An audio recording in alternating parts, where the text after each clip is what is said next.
যদি আমরা মুসলমান হই তাহলে ঘুমানোর আগে অবশ্যই কিছু কাজ করা উচিত। নম্বর 1, ঘুমাতে যাওয়ার আগে উজু করা। নম্বর 2, ঘুমাতে যাওয়ার আগে নিজের বিছানাটি ঠিক করা এবং ডান কাতে শুয়ে ঘুমানো।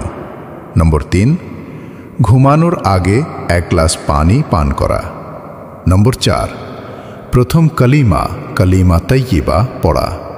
নম্বর 5, আয়াতুল কুরসি এবং দরুদ শরীফ পড়া।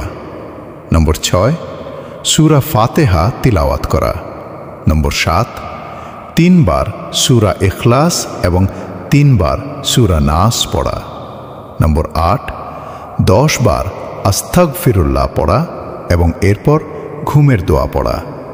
নম্বর 9, ঘুমানোর আগে সবাইকে ক্ষমা করে ঘুমানো। প্রতি রাতে আমরা একে অপরকে গুড নাইট মেসেজ পাঠাই। আজ এই ভিডিওটি শেয়ার করুন। যদি আপনার কারণে কারো একজনও এসব আমল করে ফেলে তবে তার সওয়াব আপনার আমলেও যুক্ত হবে ইনশাআল্লাহ। রহমতের আলোর সঙ্গে থাকুন। নতুন নতুন ইসলামিক ভিডিও পেতে এখনই সাবস্ক্রাইব করুন। আপনার মতামত কমেন্টে জানান এবং ভিডিওটি ভালো লাগলে লাইক দিতে ভুলবেন না।